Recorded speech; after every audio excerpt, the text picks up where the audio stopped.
Hello my friends and welcome. We have the military map update and Ukraine gained some of the territories in the Bakhmut area. Let's go for it. Firstly, to the south, where the most advance is done by the 3rd Assault Brigade of the Ukrainian army, and they move little by little to the southeast. And let's go to check the timeline. It was yesterday, it was the day before yesterday, and it is today. And it is quite a significant move by almost 4 kilometers. The biggest problem over here is that there is the channel that is used for the agriculture, at least it was used before the war.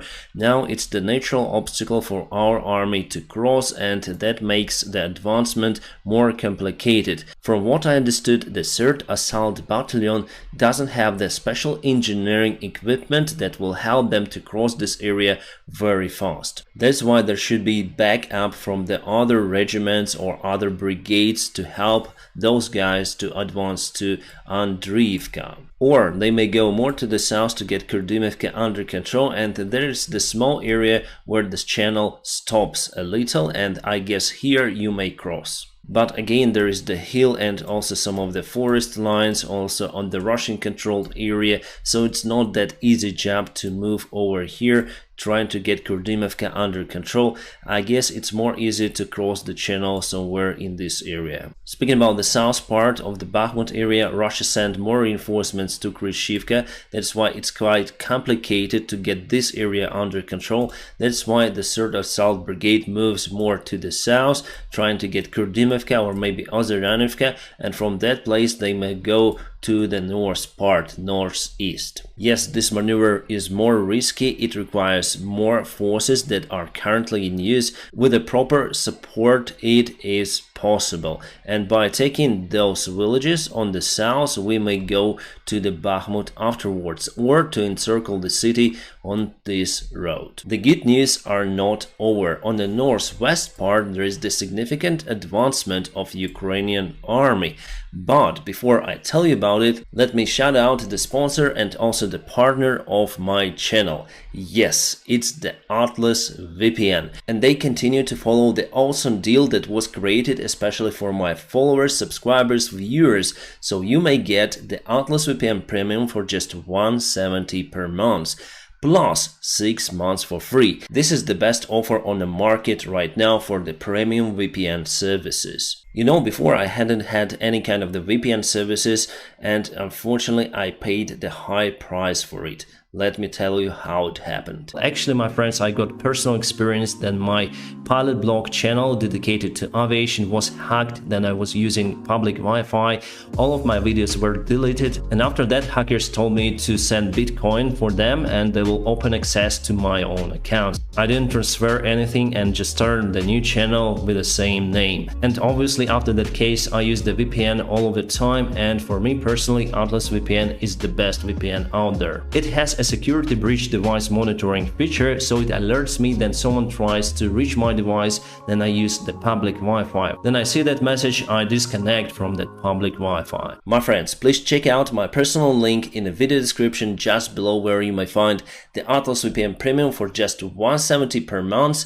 Plus 6 months for free. This deal is valid just for my followers. I don't know for how long this low price may last, but I was warned that this deal is time limited. So I suggest you to hurry up and join this deal. And now back to the map. We have Berhivka over here that was mostly taken by Ukrainian army. I guess we have the late update for the map because Prigozhin 2 days ago said that Berhivka is controlled by Ukrainian army mostly. And just today we have this new area. This is the very important village because it basically blocks the way out for the Russian forces who are jammed in this valley. There is the very small village Dubovo-Vasilievka, and now they're partially encircled. They have to climb over the hills to move to their positions in Krasnohora or whatever. It's very easy actually to aim them because they are concentrated in this small area. They cannot put the posts in the hills because they will be easily spotted from any kind of the point. The problem for Ukrainian army is this big hill over here. It's 90 meters high, or around 300 feet. That is good enough to spot everything that is happening in the Bakhmut city and surroundings. So what I expect to happen there, that our forces will go over here to this small village, and also we may go through this direction trying to cut the Russian army in that region. But still Ukraine doesn't use lots of their resources for those assaults. It means that it's not the big counteroffensive action that we are waiting for, and it's not the strategic advancement as we expect as well. Should we move to this area, to Yevgeny? I would say without taking the heights, the hills, it's not okay, because Russians may spot us in that area. They may precisely fire to our positions, so it's not a good thing to advance to Yevgeny right now as I see it. If we take this hill, all of this area will fall under Ukrainian control. Maybe even including Krasnohora and obviously Yevgeny, because elevation means a lot. As for the Russian side, they stopped their advancement and went to defense, and sometimes they run. It's been confirmed that Wagner took out their forces, and the Russian regular army is not that motivated compared to Wagner, so that's why they're leaving the positions that Wagner's took for the cost of the high price. Prigozhin is just mad about it. He continued to say that Russian army is useless compared to Wagner, and they should have prepared better if they wanted to stay in Bakhmut, because if they want to stay, they should estimate to have lots of the losses, but it seems like that the Russian army is not ready for that. And Prigozhin's perspective for the Bakhmut city is very simple. He says that the Ukrainian army will continue to advance from the north and from the south, trying to encircle the city, and the Russian army will be forced to retreat. He says that it will happen maximum in 1.5 months. And the Wagner army spent 10 months to get the city under their control. Well, hopefully it will be like that, based on the behavior of the Russian army, because little by little they're leaving their positions, even though Ukrainian army assault with low numbers of forces. It's better from Ukrainian side to continue this option, not with a massive full-scale attack trying to encircle Bakhmut in a couple of days. No, it will lead to the heavy losses. This slight push is what we need right now. And little by little we're gonna boil this frog in the Bakhmut city, and probably frog will be encircled and kaput. Alright, and now from Bakhmut let's move to Shebekina, the Russian town on the border with Ukraine. We know that the Russian Volunteer Legion, or Russian Freedom Legion, how you call them, went to Novotovlazhanka just to see the surroundings, and Russian army somehow left the place, so Russian Volunteer Legion stayed in that area already for 1 week. From the information that went to the press, the number of the soldiers is not more than 100 people. So quite a low number, so mighty Russia cannot handle this situation. They sent some reinforcements, they now secured Shebekina, which is under the constant attacks by some sort of the artillery. Probably Russian army thinks that the opposition forces are in that area, but it's not like that, at least for this hour. The opposition forces, let me call them like that, because it's very long to say the Russian Legion of Freedom or Russian Volunteer Brigade or Corps, whatever. So Russian opposition forces is better, and they were at this place. They went to the local forest as well, and that forest was under the Russian artillery fire from the bad Russians from this side, and that caused the wildfires in that area, as well as some fires in Shebekina. And we have several scenarios how the situation may develop in that region. First of all, the Russian opposition forces will go to Shebekina, taking it under the control, but temporary. Because still Russia may use the military resources against those 100 men and they may have some losses during the fight, but I expect the Russian opposition legion to withdraw from the Shebekina in that case. The other scenario is what we see right now. The opposition forces went to Zaporizhzhia and they secured this area under their control, so they're not letting anyone in and anyone out. It is not really a good scenario because they need to move towards that river, the river that goes all across this area near to Shebekina, so they have to move over there because Russia may create the hub with their military forces. They may cross the river and move to Novaya Tavalzhanka. In that case, the opposition forces will just withdraw again to Ukrainian territory, but they may try more assaults in the future. The main thing for them is to make sure that they don't have lots of the losses, because the force they have is quite limited. Yes, they announced the recruitment, but for now they have, I think, maximum 200 people, which is great for the beginning. The Russian media resources just stopped talking about Shebekina and Novaya Tavalzhanka. For them, those are just do not exist. Let's go to Kherson area, where there was the huge disaster that was created by Russians. I am sure about it. Yes, we don't have the real evidence, but I told you in my latest video that according to all of the clues, Russians were able to do it. They blown up the dam, the Novakhovka dam, which is located over here, so it's totally destroyed, and all of that water went down the river, let's say. And what they do right now, they start the evacuation of their forces in Kimburska Kosa over here, because little by little this area turns into the island, and in nearby future they will be not able to receive the supplies from the mainland, so it's their main task to evacuate their forces. But in most of the occasions, Russian army and Russian officials are not able to evacuate military and civilians. They have to take care about themselves. There was the heartbreaking story today in Aljazeera. The woman with several kids got trapped on the roof, and our soldiers, with the help of the drones, delivered some water to help them. Afterwards, the guys from Ukrainian side took the boat and went to the place for rescue. The Russian occupation administration just didn't care about the people who were trapped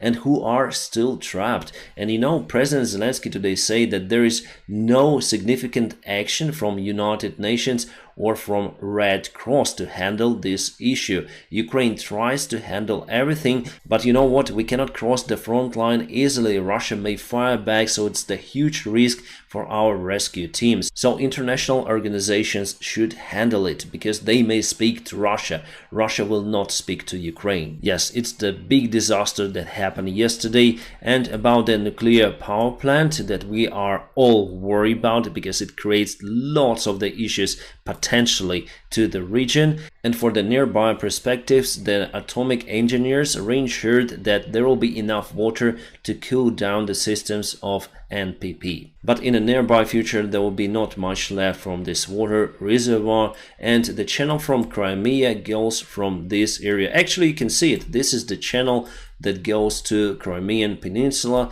so it will not have enough water to supply it to Crimea. And if you didn't know, 80% of the water that goes to Crimea goes through this channel. Those are the Russian transport helicopters that are used now to evacuate the Russian soldiers from the Kimbursky Peninsula, and they will be delivered to the other places. So I guess that in the nearby future, Ukraine may go and take that island, because it's the very important area to ensure the safety of the ships that go to Mykolaiv port. And we start to receive the satellite images from the area. It's hard to watch that the part of the cities, the villages are completely gone because of the massive flooding in that area, and already there were several casualties reported.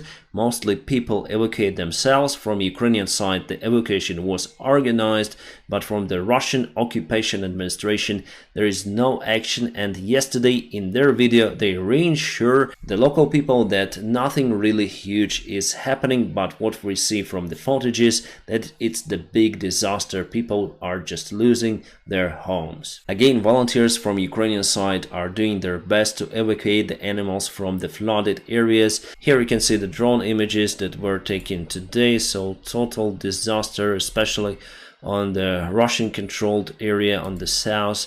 But still, our volunteers were capable to go to Zelenskyy, that was under control by the Russian Federation, and they helped locals to evacuate from their roofs. So our people have to take the risk to help others. And this is how they do it with the boats. They also have the other boat and they put people over there and tow them to the Ukrainian controlled territory. Russia again, as usual, accused Ukraine for their own criminal actions. And they say that Ukraine blown up the dam, but Zelensky today said that it wasn't Ukraine and it's not profitable for Ukraine to do it, because now we'll have the energy crisis because all of the hydroelectric power stations across the Dnieper River were united and interconnected into the same line. The water level is very important for the proper functioning of the hydroelectric power plants. So now none of those is working fine. Plus, there is the high chance that the Zaporizhzhia nuclear power plant will have some issues with the cooling system, and that may lead to the idling of the nuclear power plant and it will not produce enough electricity.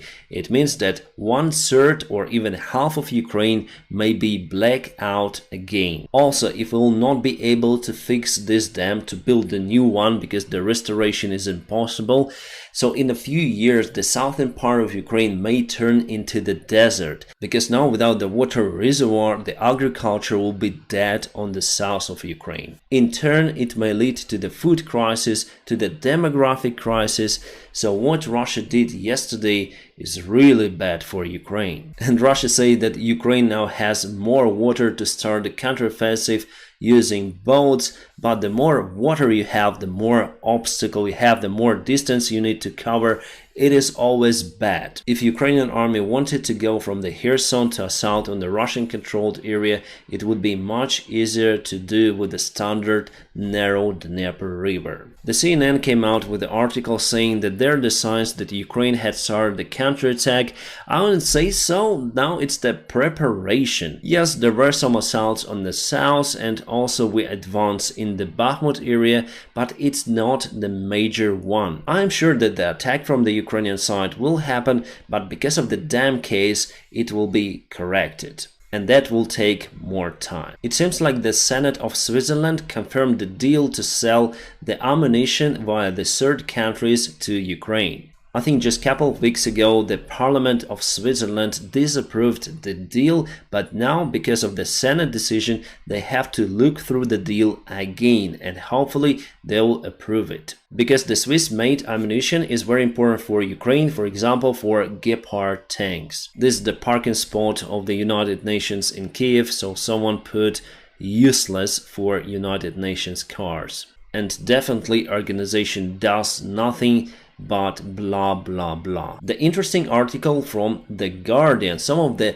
NATO member states may send their troops to Ukraine if there will be no any strong security guarantees for Ukraine after the NATO-Ukraine summit that will go this summer in Vilnius. This idea was said by Anders Rasmussen, the former chief of NATO, and I guess he knows this kitchen. For Ukraine, it would be nice if our allies would send their troops to Ukraine, but only on the Ukrainian-controlled territories. So our allies might secure the area, releasing more Ukrainian forces to take part in assault. Again today, the President Zelensky said that the final decision to conduct the major counteroffensive operation has been already taken and we know the exact date, but we, people around, we don't know the date. About the F-16 fighter jets, President Zelensky said that it's been confirmed that we'll have many of those. He got the conversation in Moldova with our allies